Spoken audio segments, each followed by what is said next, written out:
글로벌 에너지 경쟁. 누가 먼저 에너지를 빠르게 선점하는 것이 중요한 시대입니다. 중국의 에너지 사태 때문에 전 세계 국가들이 에너지 확보에 열을 올리고 있죠. 이 와중에 미국 대통령이 한국에게 수천억 달러를 약속하면서 한국에게 에너지 협조 요청을 한 사실이 알려져 전 세계적인 관심이 쏠렸습니다.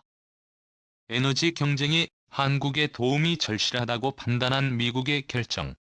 대체 미국이 한국을 콕 집어 도와달라고 한 이유가 무엇일까요? 중국을 뒤덮은 최악의 전력대란 31개 1급 행정구역 중 10개 지역에서 전력 공급 제한 조치를 하면서 최악의 사태를 모면하기 위해 중국은 안간 힘을 쓰고 있는데요. 중국의 섣부른 친환경 에너지 정책 때문에 생긴 비극입니다.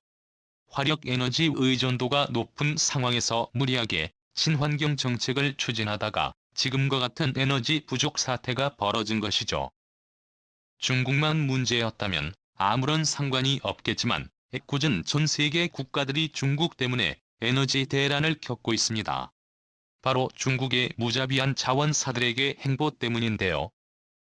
어떻게든 겨울을 버티고 공장을 돌리기 위해 중국은 대립각을 세우고 있는 미국에게 고개를 숙이면서 닥치는 대로 자원해 그리고 써모으고 있습니다. 이 때문에 자원 가격이 급상승했는데요.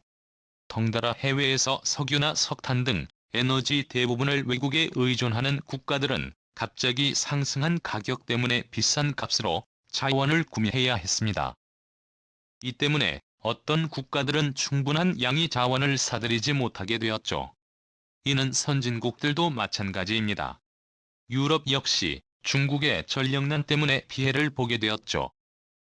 이 때문에 많은 국가들이 친환경 에너지로 전환하는 것에 대해 다시 생각하게 되었습니다. 충분한 에너지 수급이 뒷받침되지 않으면 친환경 정책도 아무런 쓸모가 없는 상황.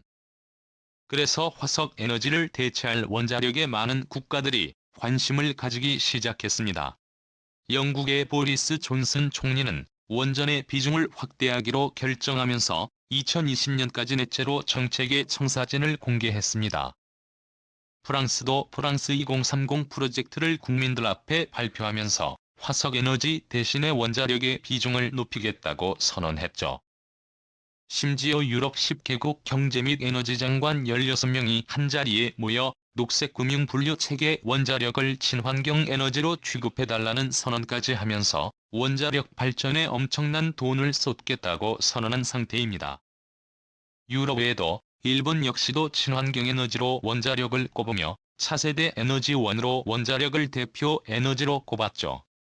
그리고 전 세계 에너지 정책의 중요한 키를 쥐고 있는 미국 역시도 원자력 그것도 소형 모델 원자로의 가치를 깨닫기 시작했습니다. 조 바이든 대통령은 취임부터 청정에너지 사업에 역점을 두겠다고 말하며 이를 위해 막대한 예산은 물론이고 정부 차원의 지원을 약속했습니다. 청정에너지 사업의 원자력 역시 포함되어 있었죠. 하지만 막상 뚜껑을 열어보니 미국이 처한 현실은 처참했습니다. 한때 원자력 선진국이라 평가받던 미국은 핵심 인재와 자원이 외국으로 빠져나가 첨단 원자로를 건설할 능력이 부족한 상태였습니다. 어려움을 극복하기 위해 미국이 제일 먼저 손을 건넨 곳은 한국이었습니다. 한국은 이미 유엔이 바라카 원전을 성공적으로 건설한 일이 있었으며 현재도 원자력 발전소를 운영하면서 세계 최고의 기술을 보유했던 국가이죠. 군사 및 경제 동맹을 유지하고 있는 우방이기에 한국은 미국에게 있어 최고의 파트너라 할 수 있습니다. 미국이 제일 원한 기술은 소형 모두 원전 기술인데요. 한국의 두산중공업이 이 기술을 가지고 있었기에 두산중공업 관계자를 백악관에 초대하면서 잘 부탁한다는 말을 할 정도였죠. 미 에너지부의 차관보 에드워드 맥기니스는 두산중공업 관계자들을 대상으로 한국이 꼭 필요하다고 말하며 미국 자체 엔지니어링 기술로는 불가능하다는 고백을 했다고 합니다.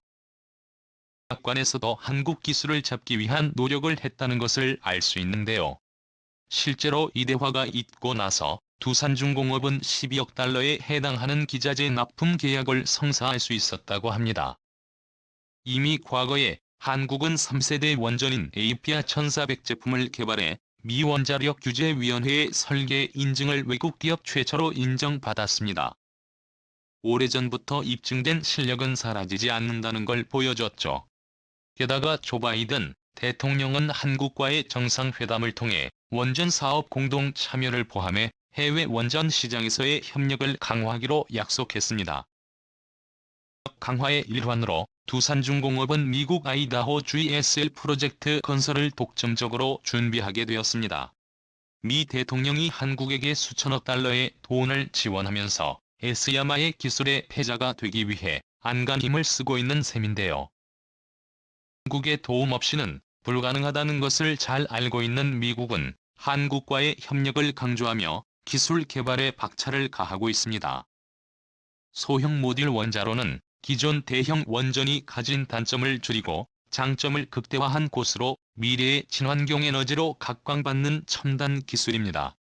대형 원전과 다르게 설비가 많이 필요하지 않다는 점에서도 중요하죠.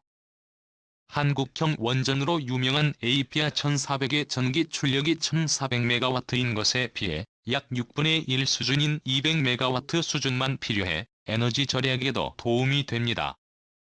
또한 원자로를 돌릴 큰 시설을 없이도 소형 원자로만 있어도 된다는 점에서 친환경적입니다. 세계 최고의 백만전자였던 빌 게이츠 역시 원자력의 가치를 내다보고 이를 안전하게 운용할 수 있는 시설인 세밀 기술을 관심있게 바라봤습니다. 그는 테라파워라는 회사를 세워 L4이 말과 이를 변형한 SFR 기술을 적용한 원자로를 생산했는데요. 한국이 이미 발전된 셈을 기술을 가진 것을 보고 이를 부러워했다고 합니다. 한국 기술의 도움을 받기 위해 2012년경에는 한국을 찾아오기로 했습니다. 한국과 기술 협력을 맺으면서 한국 기술을 배우기 위해 안간 힘을 썼다고 합니다. 워렌 버핏이 세운 퍼시픽 호프 에너지 회사 역시 한국의 기술을 벤치마킹하며 향후 있어야 에너지 전쟁에 대비하는 모습을 보였죠. 서구 선진국은 물론이고 잘 나가는 미국 기업가들도 부러워하는 이 기술을 한국은 지금으로부터 9년 전인 2012년부터 확보하고 있었습니다. 원자력위원회에서 표준 설계 인가까지 받은 상태였죠.